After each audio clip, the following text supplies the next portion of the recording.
Vale, entiendo. Hola, buenas tardes. Soy Alberto Cañas de Pablos y soy investigador postdoctoral en la Escuela Española de Historia y Arqueología en Roma, que pertenece al CSIC.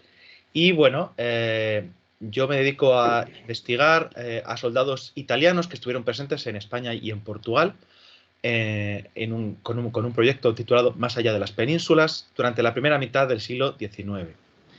Y estamos hoy en esta charla, en este evento que se enmarca dentro de la Noche Europea de los Investigadores 2021 y contamos con Daniel Aquillué Domínguez, que es doctor en Historia por la Universidad de Zaragoza y cuya tesis tuvo una mención especial de la Cátedra Cervantes de la Academia General Militar. Además es investigador agregado en el Instituto de Estudios Riojanos y es autor de varios libros, el último de ellos, Guerra y Cuchillo, sobre los sitios de Zaragoza. Hola Daniel, ¿cómo estás? Hola, buenas tardes. ¿Qué tal? ¿Cómo estás? Aquí, a ver si hablamos un poquito de España e Italia en el 19. Sí, que siempre es interesante ver, bueno, pues la relación que hay entre las dos penínsulas, sin olvidar a Portugal, aunque bueno, nos vamos a centrar un poquito más en España. De hecho, esta charla la hemos titulado Soldados cruzados, una conversación en torno a los intercambios militares entre Italia, España y Portugal entre 1808 y 1848. Vamos a hacer una pequeña introducción porque veremos cómo las relaciones entre los dos países, entre las dos penínsulas, han sido intensos desde hace siglos y de hecho continúan más allá del siglo XIX.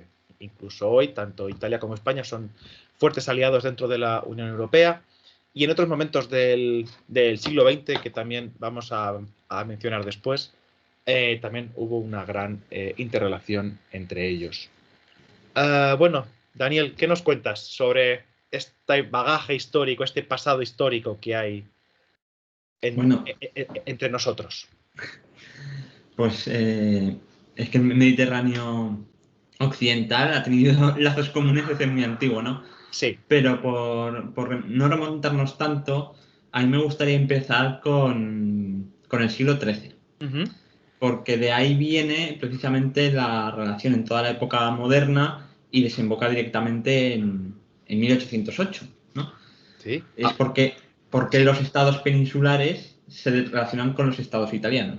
¿Y cómo empieza todo ese proceso? Pues con intereses dinásticos que comienzan en el siglo XIII, pero es que siguen presentes hasta bien entrado el siglo XIX, como hablaremos. Y es que Sí, en 1282 el rey de Aragón, Pedro III, el Grande, está casado con Constanza de Sicilia. Y sí, por eso reivindica el trono de Sicilia en ese año de 1282, en que en Palermo se producen las conocidas como Vísperas Sicilianas, que es una rebelión contra el dominio francés de los Anjou. sí. Y a partir de entonces, los reyes de Aragón sean reyes de Sicilia, luego reyes de Nápoles también, en un enfrentamiento en todo el Mediterráneo con la casa reinante en Francia, que es los Anjou. Que de hecho, si no tengo mal entendido, o sea, si no me equivoco, se trata de una serie de conflictos entre los reinos peninsulares, vamos a llamar ibéricos, y Francia, que perdurará durante siglos. Sí, sí, porque esos conflictos de la Casa Aragón y Anjou lo heredan los reyes católicos y Ujú. luego lo heredan los austrias y luego en otra vertiente Sí, la monarquía española se irá combatiendo por esos territorios italianos con los Borbones. Con lo cual hay efectivamente. una larga Sí. sucesión. eh, Hablamos, entre otros sucesos, de el saco de Roma, por ejemplo, en el 16, si no me y, equivoco. y, por ejemplo, quiero decir, es que en el 16 Sí, están las campañas del Gran Capitán, claro. que precisamente son en las campañas napolitanas de las guerras de Italia, y expresiones coloquiales actuales como esto es una bicoca, Ujú. que esto es algo muy fácil, ¿no? Que Sí, viene de la batalla de Bicoca de 1522 en el norte de Italia, en el Milanesado, con efectivamente. una derrota de las tropas francesas por parte de las tropas de Carlos V. Sí, debo decir que en mi experiencia italiana, los italianos desconocen este hecho, que los españoles usemos la expresión ser una bicoca, que es una ciudad que existe hoy en día, al ladito de Milán, y que usemos el nombre de una ciudad italiana a priori sin más importancia que la de la batalla, como algo fácil o algo sencillo de lograr, ¿no? Es curioso. Y luego otro dicho de la Edad Moderna, ¿no? De los tercios, que dan España mi natura, Italia mi ventura, y luego ya Flandes mi sepultura, ¿no? Porque Italia, el virreinato de los reinos de Sicilia y Nápoles son clave en el estacionamiento, adiestramiento de los tercios antes de encaminarse por el camino español hasta Flandes. O sea que podríamos decir que la península italiana era una parte muy importante de la experiencia vital bélica de los soldados de los tercios de Flandes. Exacto. Y además es que tanto Sicilia como Nápoles se sentían, eran parte integrante de la monarquía católica. Estaban muy interrelacionados. Y los propios italianos también formaron tercios. Los tercios no eran solo españoles, eran la unidad organizativa en la que había españoles, había italianos y otras nacionalidades. Y ya entrando, digamos, en la parte final de la Edad Moderna, ¿vale? Estamos ya rematando el 17 y ya metiéndonos en ese siglo tan importante que es el 18. ¿Qué nos cuentas de estos vínculos, de estas conexiones entre las dos penínsulas? Pues empezamos con el primer rey Borbón de España, Felipe V, que en la Guerra de Sucesión Española, que tiene que combatir contra los austrias, la primera gran batalla que participan en persona y casi arriesgando su vida es en el norte de Italia, la batalla de Luzara. Ajá. Entonces, porque eran parte de la monarquía y él lo defiende, aunque luego lo pierde con el Tratado de Utrecht, que queda en manos austriacas.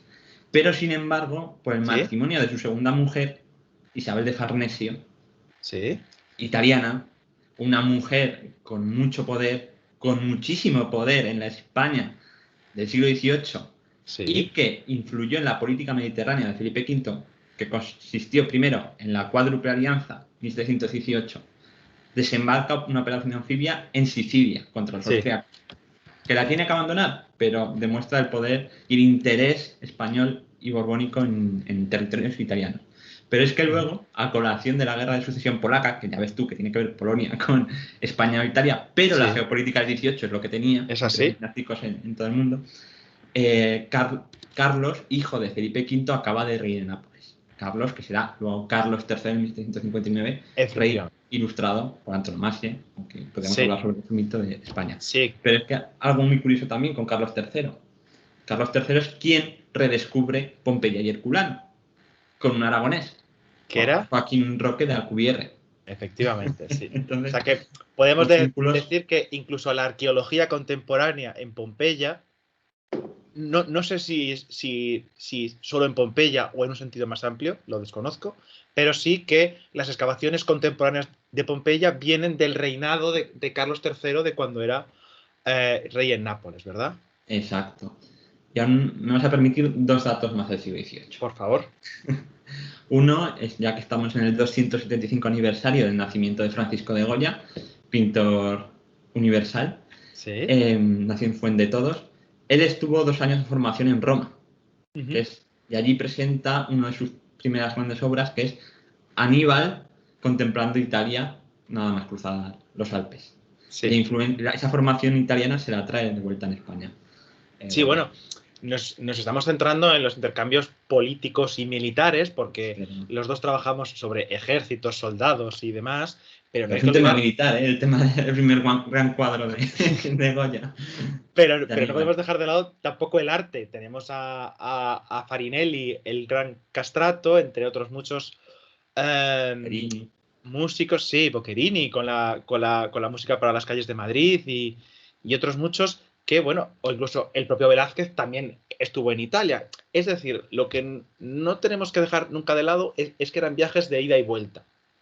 Quizá vamos a centrarnos un poco más en italianos que venían a la península ibérica o que viajaban, dado que esto es internet y no se va ni se viene, sino que se viaja, más que en peninsulares ibéricos viajando a Italia. Pero sí que es verdad que no podemos olvidar nunca eso, que eran viajes bidireccionales, ¿vale? Tenemos incluso en el siglo XIX ya por ejemplo, en el ducado de Luca, y me estoy anticipando, si no recuerdo mal, una hermana de Fernando VII a la que presionan para que instaure la Constitución de Cádiz. Pero es que, claro, acuérdate quién era la madre de Fernando VII también. Recuérdamelo tú, por favor, que me pillas. María Luisa de Parma, otra reina italiana reinando en España. Otra más. Y de hecho, luego, como veremos, él se casa, su cuarta mujer es con otra italiana, con María Cristina de Borbón. Exacto. Entonces, sí. Las grandes reinas españolas hasta la Farnesio, María Luisa de Parma y luego María Cristina, que son reinas que ejercen el poder, son italianas. Efectivamente. Son mujeres empoderadas en todos los sentidos, podríamos decir. En un sentido personal, por lo que sabemos de la vida personal de ellas, pero también en un sentido político evidente. En el caso de María Luisa de Parma, con guerras las tres. Evidentemente, tanto con la guerra de sucesión, la guerra de la independencia y la primera guerra carlista, si no me equivoco. Entonces, lo que sucede es que además, por circunstancias diversas, las tres mujeres, como tú bien dices, ejercen el poder. En el caso de María Luisa de Parma, en ese vínculo que tenía con Godoy, sea el que sea, y que no termina de estar claro, bueno. Sí, bueno, Emilio Laparra dice que no eran amantes. Emilio Laparra dice que no eran amantes, pero pues no lo sabemos, así que. Pero sí que había un vínculo directo con el Valiro, eso lo sabemos. Eso seguro. O sea, un vínculo político lo sabemos. Eso y después tenemos el caso de María Cristina de Borbón, que cuando enviuda de Fernando VII en 1833, se queda sola como regente de su hija, la futura Isabel II, y su hermana, durante 7 años. Realmente los 7 años que dura la primera guerra carlista, que será un conflicto en el que entraremos bastante posteriormente. Bueno, entonces se nos va acabando la Edad Moderna y llegamos a la Edad Contemporánea, la Revolución Francesa, las guerras de la Revolución y las guerras napoleónicas. En total, ahí tenemos un largo ciclo de un cuarto de siglo, de 25 años, desde 1789 hasta 1815, ¿vale? Desde las primeras guerras, como digo, de la Revolución hasta la batalla de Waterloo en junio de 1815. Y bueno, cuéntanos un poco cuáles son las conexiones italo-españolas, vamos a decirlo así. ¿Qué destacarías tú en esa fase? Bueno, para empezar, el ejército real y profesional borbónico, hasta 1808, tenía tropas extranjeras y entre ellas regimientos italianos. Regimiento de Nápoles, Milán, Parma. Bien es cierto que conforme avance el tiempo, cada vez va a haber menos italianos y más españoles en los regimientos, aunque mantienen los nombres. De hecho, hay una anécdota de que en 1808, en el regimiento Nápoles, me parece que estaba en Galicia, había obviamente más gallegos que napolitanos. Claro. Pero Efectivamente. ahí estaba todavía el nombre del regimiento haciendo referencia a territorios italianos. Y también, al final del 18, con las guerras revolucionarias, hay el levantamiento que hay antijacobino y antifrancés en Nápoles, que es un levantamiento contrarrevolucionario popular. Recordará mucho a los levantamientos realistas antinapoleónicos en 1808 o absolutistas en 1814 en España. Sí. Y si vemos la letra también de la canción del Ejército de la Fe de los Sanferisti, ¿no? Y de Nápoles, hace referencia al pueblo vasco, al pueblo bajo, a la religión católica y a echar a esos franceses identificados con ateos, jacobinos, etc. Que es un discurso muy similar a Dios, Patria, Rey, ¿no? Que se pondrá en circulación en 1808 en España. Sí, y ya salía por 1793. Efectivamente, luego hay que pensar en la experiencia napolitana de la República Partenopea, primero, y después de cuando son gobernados bajo el gobierno de Murat. En ese Nápoles muratiano, y ya antes, cuando es José I, José Bonaparte, el futuro José I de España, es el rey de Nápoles, ya hay muchos soldados italianos que con Murat vienen a la península ibérica como parte de esa invasión napoleónica de España. por ejemplo, Guglielmo Pepe, del que hablaremos luego después, que fue fundamental en el trienio liberal, su principal bagaje militar previo es en España. Es decir, cuando luego él cuando luego él tiene que enfrentarse a un ejército invasor en Nápoles, más adelante, en los años 20, él recuerda la experiencia que tuvo, sobre todo desde 1811, como, como líder de la legión italiana dentro del ejército napoleónico bajo el mando de Joaquín Murat. Luego vemos que hay una experiencia de italianos en los dos bandos. Eso iba a decir.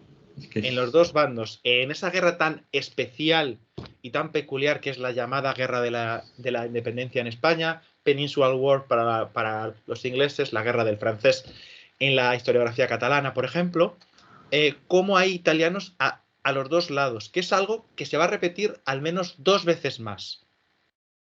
Y me sigo anticipando. La primera de ellas en la primera guerra carlista, lo veremos luego, y la segunda de ellas en la Guerra Civil Española. Ya en el siglo XX, famosos son los encuentros entre italianos en la batalla de Guadalajara, como unos a otros, los del batallón Garibaldi del lado republicano y las fuerzas del ejército fascista, como se meten unos con otros, cómo se increpan, porque se están viendo y se están entendiendo. Bueno, pues eso no es nuevo. Esto ya 100 y pico años antes ya pasaba.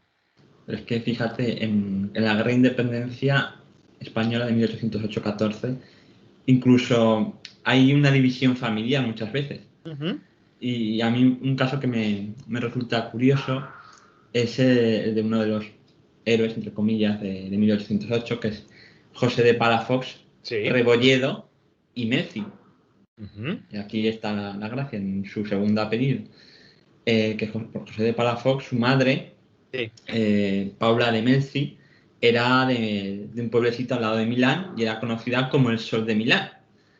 Y su hermano, o sea, tío de José de Palafox, que es quien lidera el levantamiento antinapoleónico en Aragón y durante los 2 sitios de Zaragoza, en 1808 y 1809, el tío, que es Francesco de Melzi, será vicepresidente de la República Cisalpina con Bonaparte, pro Napoleón. Entonces tenemos al tío en el norte de Italia, pro Bonaparte,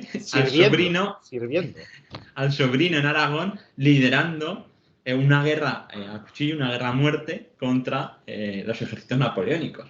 Efectivamente, y además lo que dices es muy importante porque no es solo que se posicionasen, es que eran parte activa. Es decir, no es que el tío fuese pro-napoleónico, no, es que era un funcionario de la maquinaria estatal napoleónica. Y el sobrino no es que fuese un opositor a Napoleón, no, es que lidera una revuelta, está él en persona, contra las tropas de Napoleón en Aragón. Entonces, bueno, hay que pensar también que cuando acaba, por ir avanzando un poquito, o sea, lo que quieras hablar tú algo más de las guerras napoleónicas. Quería mencionar algunos casos de las guerras napoleónicas, porque es que hay muchos ejemplos. Sí, por favor.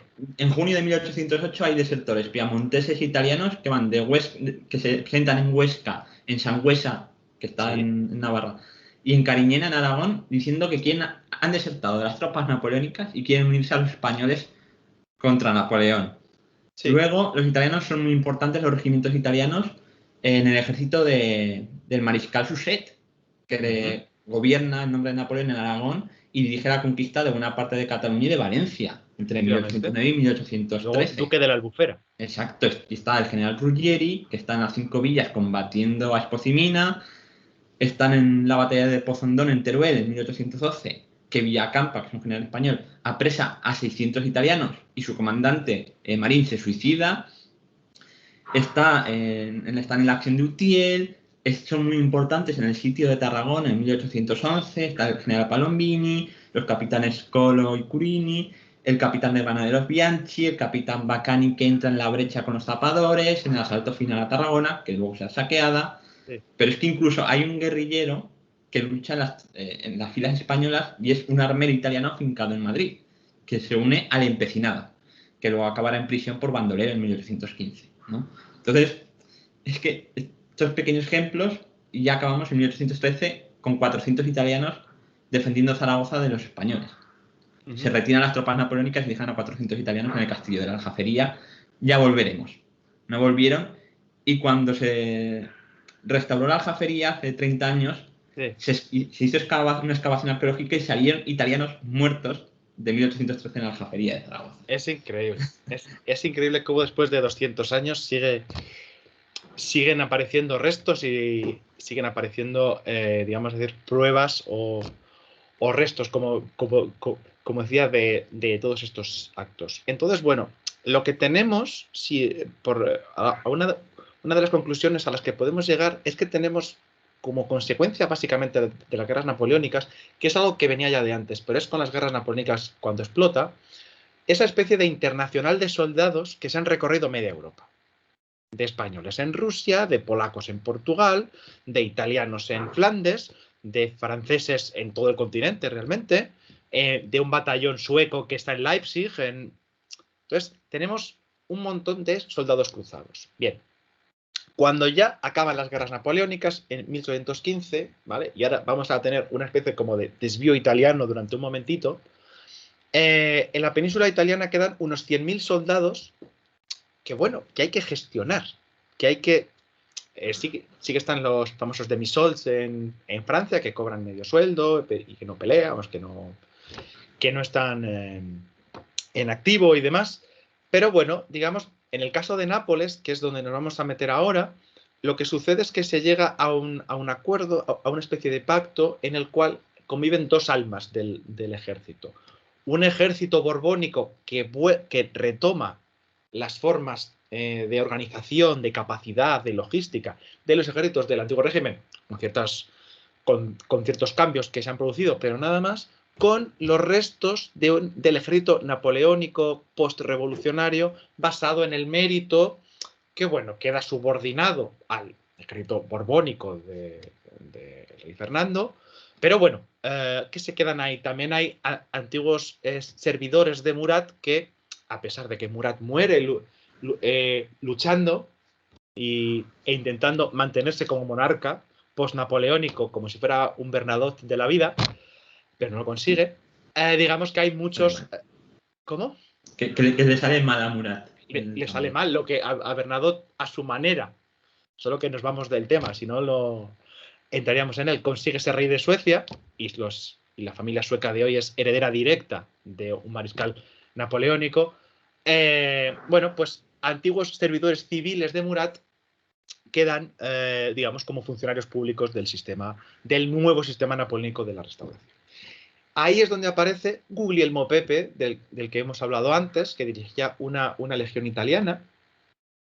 Y bueno, mientras que en España se restablece la Constitución de Cádiz, pronunciamiento de Riego, 1 de enero de 1820, eso es un aldabonazo, eso es una campanada que resuena en toda Europa. Y casualmente son los países del sur, habitualmente más atrasados y siempre menospreciados, desde el estereotipo por los otros países europeos, los que se unen a esa ola revolucionaria.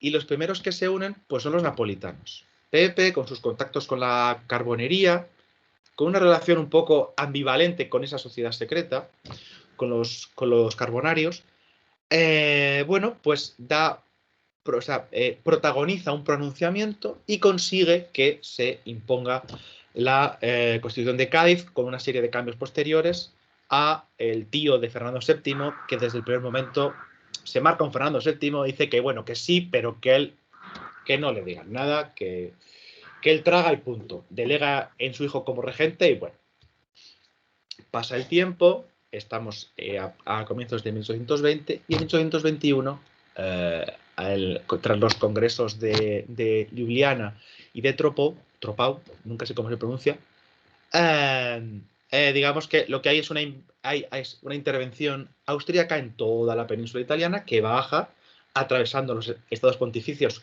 con el permiso total de los estados pontificios y las tropas revolucionarias napolitanas son derrotadas. De hecho, el rey Fernando había ido a uno de estos congresos a defender el sistema revolucionario liberal, pero él había dicho que iba a hacer eso, pero realmente a lo que va es a pedir esa intervención que finalmente se produce. Porque, sí. Y en 1821, ¿quién Sí. combate también a las fuerzas contrarrevolucionarias en Italia? Un personaje que luego será clave en España, que Que es es el general Borso y Carminati. en el Piamonte. La experiencia piamontesa, por cierto, el intento turinés es más breve, es más fugaz y es derrotado en la batalla de Novara, que es un pelín posterior a la batalla de Rieti-Antrodoco, que es cuando son derrotados los liberales napolitanos. Y luego también tenemos el caso portugués en agosto del año 20 también, en Oporto con el Sinedrio, que es también otra sociedad secreta que está ahí metida. Bueno, ¿por qué todo esto es importante? Porque ahí tenemos a Guglielmo Pepe, a ese líder de las legiones napoleónicas en España desde 1811 y cómo huye. ¿Y dónde huye? Pues a la península ibérica. ¿Y por qué? Porque es el único refugio del liberalismo en Europa a esas alturas. Hablamos de julio, agosto de 1821. Huye y lo primero que hace, bueno, llega a Barcelona, donde es recibido por el general Villacampa, que es capitán general de Cataluña, recibido como la gran personalidad que es. A Barcelona llega también Borso de Carminati un poquito después con todos los piamonteses. Cuenta. Ojo con los nexos, porque acabas de mencionar a Villacampa. Es el Sí, mismo que en Pozondón, en 1812, captura y mata a 600 italianos. Y está combatiendo con fuerzas italianas en la Guerra de Independencia. Y también en Cataluña, en 1823, el capitán general es Espoz y Mina, que había combatido al general Ruggieri en 5 villas en 1810-1814 también. O sea, los claro, anteriormente enemigos les une la Internacional Liberal Revolucionaria en ahí 1820. ahí está la clave, que una de las cosas que tiene, o sea, vamos a llamar la resaca de las guerras napoleónicas, es que deja una marea que lo que hace es que antiguos soldados napoleónicos, antiguos invasores, ahora se convierten en defensores de la libertad. Y al contrario, antiguos, o sea, soldados liberales que ya lo eran en España porque lo que defendían pues, o sea, se defendían contra un imperio, ahora están en el mismo bando. Es decir, tenemos a viejos conocidos que pasan de ser enemigos a ser aliados en nombre de esa palabra tan grande que es la libertad, tan grande en un sentido, digamos, de significado, de polisemia o de semántica, quería decir. ¿Vale? Entonces, ¿qué pasa? Bueno, pues que en estos reencuentros también nos aparece Riego. Riego y Guillermo Pepe son comparados muchas veces, se conocen, son amigos, se cruzarán más veces en el futuro. Y bueno, cuando Pepe llega a Madrid, podríamos entrar también en las gestiones que hace el Parlamento español y el portugués también, a la hora de asumir a todos estos refugiados políticos, de darles pensiones, de mantenerlos, de darles obligaciones, de repartirlos por el territorio, pero se nos va un poquito el tema. Lo primero que hace es fundar la fundación, o sea, funda la Asociación de los Hermanos Constitucionales Europeos.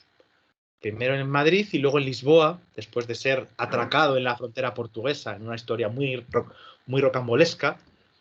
¿Y qué pasa? Que el tiempo que él permanece en España y en Portugal después, Pepe es una figura política de primer orden. Y lo que él intenta todo el tiempo es que España y Portugal se comprometan a reiniciar o retomar el régimen liberal en Nápoles. También en el Piamonte, pero su prioridad es Nápoles. Eso da para una novela ucrónica. Da para... Portugal y España liberal invadiendo Claro, Nápoles. claro, porque en un momento dado la diplomacia española, que siempre había tendido hacia el régimen liberal, que siempre había tendido hacia un cierto aislacionismo, a no vamos a provocar a la Santa Alianza para que no nos metan con nosotros, ve que la política de contención no funciona. Entonces se plantean abrir un frente en Francia o incluso un frente en Italia. ¿Qué sucede? Bueno, pues que las intentonas de Pepe, que en un momento dado, cuando pasa a Lisboa, luego se va a Reino Unido, ¿vale? Que no es un país como España y Portugal políticamente, pero sí que sirve como refugio para los liberales europeos, trae a España, porque Pepe vuelve en el año 22, una propuesta que él tiene pactada con Lafayette, aquel general francés que había participado en la guerra de independencia de Estados Unidos, que ya es súper mayor. Y que propone, entonces reúne a un montón de liberales españoles, Istúriz, entre otros, eran unos cuantos, Alcalá también está, en la casa madrileña de Riego. O sea, tenemos ahí a una camarilla liberal, de prohombres liberales, y les propone que ha llegado a un acuerdo con Colombia y con México, en los cuales, si España reconoce la independencia de esos países, Colombia y México les darían dinero y España podría repatriar a sus tropas. ¿Para qué? Para que con esas tropas abrir un nuevo frente y tratar de debilitar a la Santa Alianza. Es decir, lo que pretenden es defender los sistemas liberales europeos, que son básicamente los dos ibéricos, el español y el portugués. ¿Cómo? Atacando. Uno se pregunta si hubiera sido mejor, o sea, si la mejor defensa hubiera sido un buen ataque, como se suele decir a veces en el fútbol. Entonces, bueno, eso los liberales españoles no lo aceptan, porque sería, bueno, pues a nivel de, tanto a nivel interno como para la imagen externa de España, bueno, pues no sería viable. ¿Y qué pasa? Que llegan los 100.000 hijos de San Luis. Lo mismo que había sucedido por toda la península italiana, sucede en la península ibérica.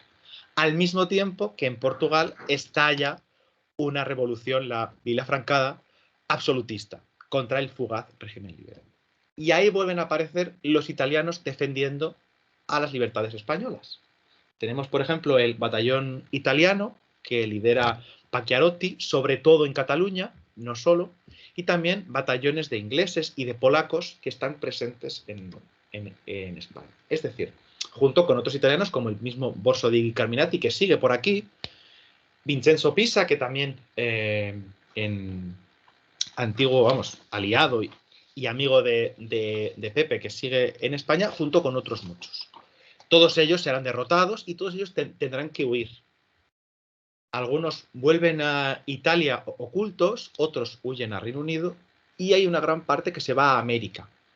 El papel de los soldados italianos, algunos de ellos viejos veteranos napoleónicos que ya habían luchado en las revoluciones liberales, por si fuera poco, se empiezan a ir a América, ¿vale? Hablamos de gente nacida, es de gente de la generación de 1790, más o menos, que tienen la edad suficiente. El propio Riego, por ejemplo, es del 83, si no recuerdo mal. Entonces, bueno, pues o el propio Espartero, que ya de muy joven lucha en las guerras napoleónicas, y después, como veremos, participa en las guerras carlistas, que es donde vamos a meternos ahora. Era del año 93. Entonces, bueno, no sé si del trienio tienes tú alguna idea más que... Nada que añadir a lo que has expuesto. Y entonces, bueno, ya nos metemos en el último gran conflicto decimonónico en tierras de la península ibérica, porque habrá españoles participando en las guerras de unificación italiana, pero bueno, eso se nos queda. En ayuda del Papa, como estudió Sergio Cañas. Efectivamente, en Gaeta, por ejemplo, en el 49, si no recuerdo mal. Pero antes de meternos ahí, bueno, de meternos, que lo mencionaremos, y poco más, el último gran conflicto español o ibérico, porque es un conflicto doble, son las guerras carlistas, también las guerras miguelistas en Portugal, en el que hay italianos. Yo tengo aquí apuntados dos grandes nombres, ¿vale? No sé si quieres comentar tú algo antes. ¿Cómo quieres que lo mencionemos? Yo mentaré al general Borso, que está, Vale. bueno, simplemente que está en el maestrazgo combatiendo, pero luego me interesa mucho ver cómo acaba. Pero primero, justo después de la guerra. Vale, bueno, pues tenemos a los dos que yo voy a mencionar, que son Manfredo Fanti y Giacomo Durando. Los dos son un poquito más jóvenes, nacen los dos a principios del 19. Fanti en el año 6, Durando en el año 7, en 1807. Entonces, bueno, ya ellos no han podido combatir en las guerras napoleónicas por edad, ¿no? Es lógico, pero sí ya están presentes en una serie de motines revolucionarios que hay en Nápoles, y no solo en Nápoles, en los años 1830-1831, que también salen mal. y en un trasunto, en una secuela de lo que había pasado con Guglielmo Pepe, huyen a España. A una España en la que ya ha muerto Fernando VII, que está empezando la Primera Guerra Carlista, pero bueno, que hay un régimen más o menos liberal, que es el del Estatuto Real, más liberal que constitucional, vamos a decirlo así. Vamos a decirlo así. Pero bueno, tienen que huir de su país, eso es así. Entonces, bueno, en el caso de Manfredo Fanti, que desarrolla casi toda su carrera militar realmente en España, está aquí desde 1835 hasta el año 48, son 13 años. Y bueno, en la Primera Guerra Carlista conoce a Borso di Carminati y luchará con él. Y bueno, se mueve en un contexto en el que hay muchos italianos en la Guerra Carlista. Yo voy a hablar en ambos casos de la vertiente liberal, vamos, de los soldados cristinos, podríamos decir. Por poner dos ejemplos, el regimiento de cazadores de Oporto tiene a más de 55 italianos entre sus miembros, y el 5º batallón de la Legión Extranjera, que fue un batallón organizado en Francia para apoyar a la causa liberal española, bueno, entre otras muchas nacionalidades, cuenta con más de 70 italianos. Entre la oficialidad, no tengo datos ahora mismo de, digamos, de la infantería, de soldados rasos, pero entre la oficialidad hablamos de más de 70. Y que ojo que de la Legión Francesa hay bastantes que desertan a las filas carlistas y chocan luego en la batalla de Barbastro en 1837. Claro, porque digamos, en un conflicto tan largo va evolucionando tanto la propia dinámica bélica como las dinámicas personales, ¿vale? Entonces, bueno, digamos que partimos de una idea en ocasiones idealizada de esta internacional liberal de soldados que se mueven por todo el mundo, por América, por Europa. Pero también hay una cuestión de supervivencia o de interés, más allá de eso.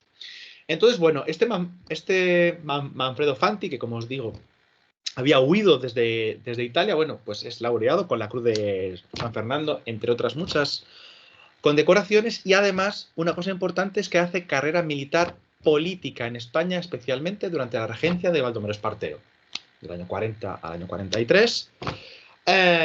Bueno, durante la regencia es capitán general de Valencia, entre otras cosas, y llega al Estado Mayor del Ejército ya después, en 1847. Es decir, él, digamos que sobrevive a la caída de Espartero.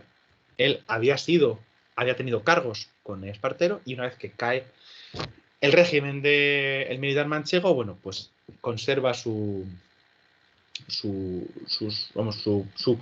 capacidad para ocupar cargos. Este mito tan caldosiano de el cesante, bueno, pues en el caso de Fanti no se cumple. Y bueno, pues deja España en el año 48 porque por las batallas italianas del Risorgimento. Entonces, bueno, vemos un segundo caso, igual que el de Pepe, igual que el de otros muchos, de soldados que por motivos políticos tienen que huir. Son exiliados políticos, pero que en su lugar de acogida tratan de promover, defender y expandir esos mismos valores. Y el otro soldado que quiero mencionar antes de que cierre Dani esta conversación con Borso di Carminati y luego unas mínimas conclusiones o cierre, es Giacomo Durando, como os comentaba, nacido en 1807. Entonces, bueno, él está en España menos tiempo, del año 36 al año 40, es decir, aproximadamente un poquito más de la segunda mitad de la Primera Guerra Carlista. Igual, él huye del fracaso de los motines revolucionarios del año 30 y 31, y él ya tiene un bagaje internacional porque participa en la Revolución Belga y también en la Revolución Portuguesa que hay posteriormente. Es miembro de los cazadores de Oporto que os he comentado antes. Es decir, que es uno de esos oficiales. Él está tanto en Morella como en Tortosa, primero en Tortosa y luego en Morella, en los combates contra Cabrera, el tigre del maestrazgo. Y bueno, digamos que él se destaca mucho en esas batallas, y también está en la batalla del Bruc, junto con los cazadores como parte de los cazadores de Oporto. Con decoraciones pues similares a las de Fanti, caballero de la Orden de San Fernando, caballero de la Orden de Carlos III, comendador de la Orden de Isabel II. Cuando llega 1842, y hay motines en Barcelona porque él residía allí, decide huir. Estamos hablando ya de nuevo de la regencia de Espartero, ¿vale? A veces yo creo que hay que incluso reinterpretar la regencia de Espartero porque parece que todo queda cosido cuando él llega a la regencia, pero luego está claro que no es así. Entonces, bueno, él tiene que huir a Francia y cuando comienzan las verdaderas amenazas al régimen de Espartero ya en la primavera, el verano e incluso un poquito antes de 1843, él forma parte de la defensa de Madrid, de mantener el control de los esparteristas sobre Madrid, y cuando posteriormente, ya en el verano, en junio, hay una revuelta de defensa de Espartero, que si Dani no me corrige es casi el último bastión del esparterismo en ese momento, es él quien consigue llegar con muchas dificultades a Madrid y forma parte de la defensa del control esparterista de la capital de Aragón.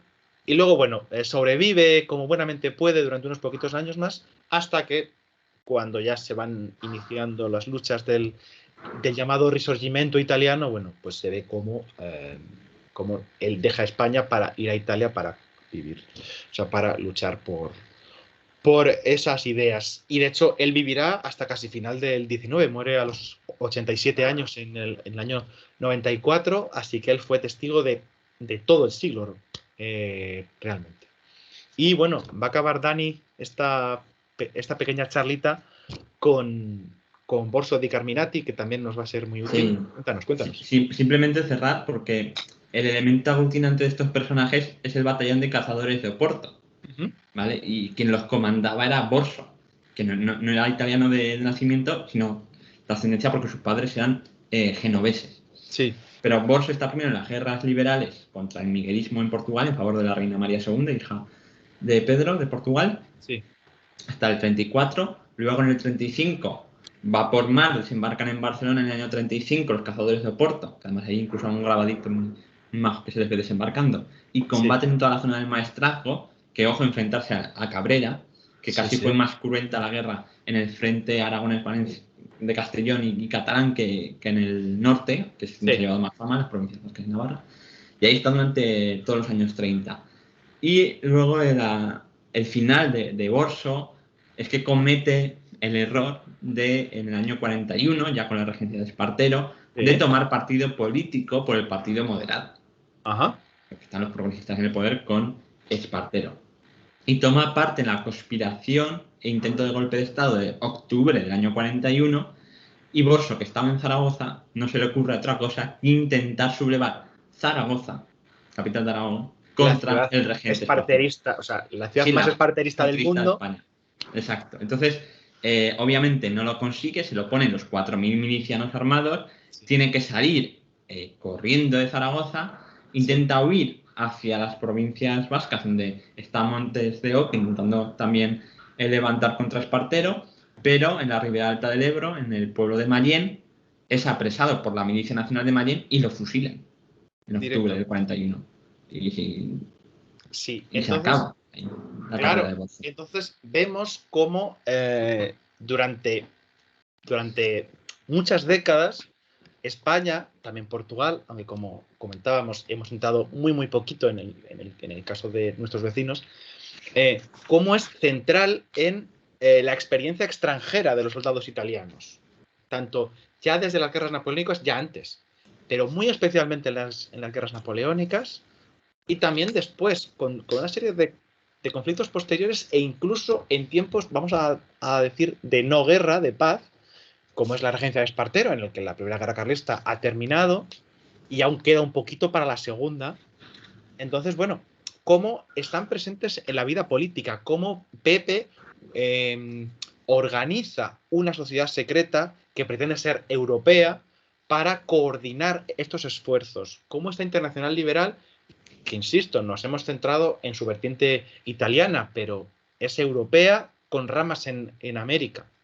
Lo hemos comentado antes, la cantidad de soldados, de veteranos napoleónicos de toda Europa que están presentes en Argentina, en Chile, en Bolivia, en México, es tremenda, es enorme.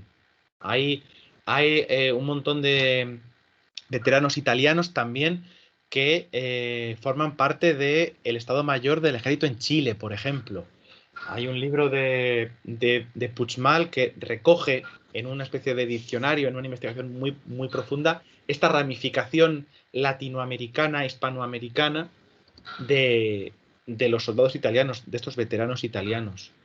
Entonces, y como comentábamos un poquitín al principio, después vendría la presencia de los españoles en Gaeta defendiendo al Papa, y después estos vaivenes desaparecen hasta la Guerra Civil Española, y como comentábamos, el batallón Garibaldi por un lado y los soldados del ejército de Mussolini por otro. Entonces, en estos pequeños desconocidos que somos los españoles y los italianos entre nosotros muchas veces, digamos que hay que tratar de evitar esa idea preconcebida de, bueno, somos dos países que hay poquita relación. No, si uno va rascando, van apareciendo conexiones, nexos, ideas. El papel, por ejemplo, de Manuel Marliani, que era florentino y que luego fue muy importante durante el 19 español, y demás, bueno, pues hay que tenerlo muy, muy, muy, muy presentes, y de ahí el título de esta charla de soldados cruzados, que tenemos que cogen barcos, que cogen trenes luego posteriormente, que huyen, que suben, que bajan en Cataluña, Pepe intentando entrar por Extremadura cuando los 100.000 hijos de San Luis, desembarcos, conspiraciones, reuniones en casas, digamos que es una aventura trepidante que bueno, que espero que entre Daniel y yo hayamos podido pues ilustraros un poquito y que os haya resultado interesante. No sé si Daniel quiere añadir alguna cosa más. No, nada más que añadir. Bueno, y recordar que en 1870 hay un rey italiano en España. Ay, ¿cómo no se me ha ocurrido? Efectivamente, Amadeo. efectivamente. Más nexo también. Pues, pues mira, como estaba centrado en los soldados, me había dejado de el Pero rey italiano. Amadeo tiene que hacer frente a la guerra civil en Cuba y a la guerra civil carlista también. Efectivamente, Y busca la bendición, que bien sabes tú, del gran Sí, soldado efectivamente. Y eso Espartero. nos conecta con el viejo Baldomero Espartero ya anciano que Amadeo va a ver, y cómo, bueno, durante... Sí, es verdad, mira, como cuando no se sabe quién va a ser rey de España, Amadeo aparece como una opción que, bueno, que no era la más clara. Se dice que el favorito del pueblo era don Baldomero Espartero, también era el favorito de los republicanos, porque hubiera sido un rey de transición, mayor, sin hijos y demás. Y bueno, pero acaba siendo Amadeo, y como, bueno, también es quienes lo critican, pues usan estereotipos contra los italianos como Rey Macarroni y cosas así. Pero al mismo tiempo, y es muy recomendable, y esto sí que es un tópico, la carta de despedida de renuncia que deja Amadeo es un diagnóstico del siglo XIX español perfecta, porque nos relata, o sea, porque nos retrata muy bien, y él se vuelve a Italia después de esa experiencia fallida.